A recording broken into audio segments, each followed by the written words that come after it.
Right, welcome back. Now, unscheduled power cuts have hit parts of Randburg and Hursthill in Johannesburg. City Power says cable theft and the rolling blackouts have contributed to this. For an update on the situation, I'm joined by City Power spokesperson Isaac Mangena.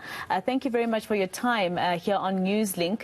Let's start off with the fact that there are residents in an area called Northworld in Randburg who say that they've been without power. I think yesterday was the 4th day.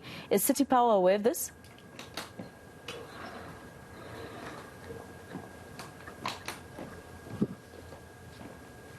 I'm not sure if Isaac can hear me. Is City Power aware, Isaac, of an area in Northworld? It's called Northworld here around the Randburg district. They say that they have been without power for about 4 days. So electricity went out during load shedding and it just simply never returned. Are you aware of this? Thanks for having us, Marcelo, and good morning to the viewers. Yes, we are aware of the problems that we had in Northworld area. The issues there are the problem with the cable fault in that area that actually took long for us to basically restore electricity. But it's a bigger problem, especially in the Randburg area, and that's why our response has been to basically beef up the resources from Friday throughout this weekend. Everyone was hands on deck in that area so that we are able to deal with the backlog that was there. The problem was with this load shedding and also the impact that it has on some of our aging infrastructure. So Northworld was one of those casualties. Others included areas like Fontainebleau and also those areas around North Cliff and even some areas in the Randburg. But now we have, I can tell you that now we have actually restored electricity yesterday morning, and everyone's got electricity in that part of town, Northworld included. Why is City Power unable to bring back electricity to communities after load shedding? Is the issue with infrastructure? Is it poor infrastructure?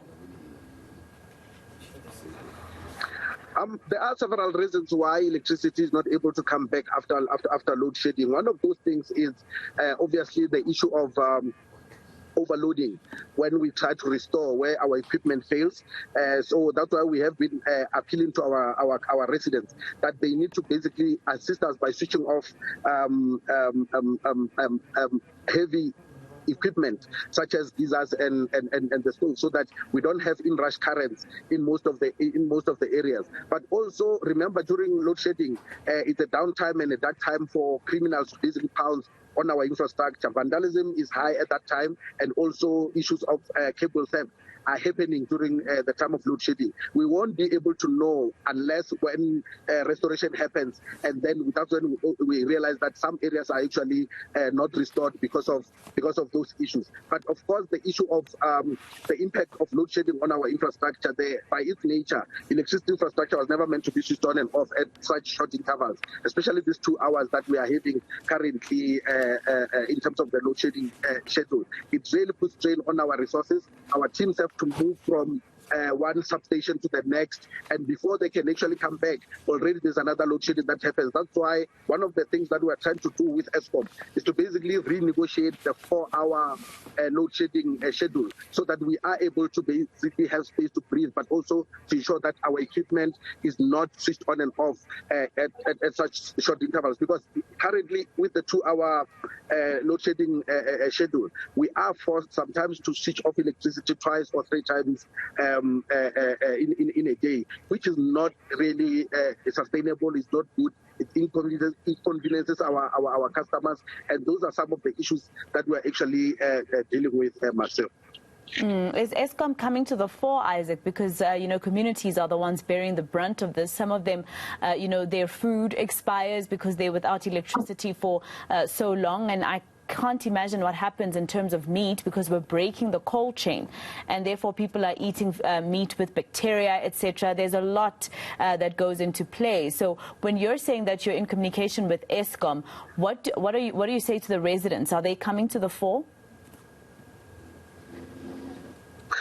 We are having these meetings with Eskom almost every week. We've got status report on the network and the supply, and we are basically hoping that we will be able to convince Eskom, because remember, we have to align. Remember, we used to do this 4-hour load shedding schedule, whereby we will switch off once for 4 hours and then it's done. But currently, we had to basically move to the 2-hour schedule, which is what Eskom is doing in its supply areas. In other municipalities, they do the 2-hour intervals. It was only the city of Johannesburg that was actually doing the 4 hours. So Eskom requested that we go back to the 2 hours so that we align with their blocks, we align with their schedule, and that's what we did. But we have realized that this is not really sustainable for us as City Power. It has a huge impact on our infrastructure, as I mentioned, but it also has a huge impact on the residents, as you rightfully pointed out.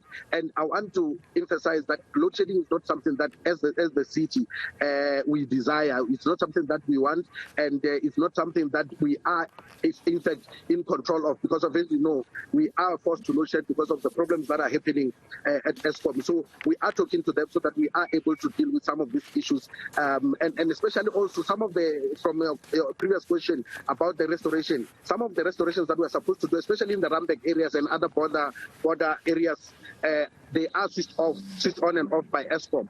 And some of the times you find that Eskom is not switching on timeously, which leads us to basically be in a fight with our customers, because of they would have expected power to come back after 2 hours, but because of Eskom's delays on their side, and this is what happens in Fountain Blue and Windsor substation on Friday and Saturday, and that's something that we are taking up with Eskom so that we can be able to get that service that we deserve. All right, thank you very much for your time here on Newslink. That was City Power spokesperson Isaac Mangena.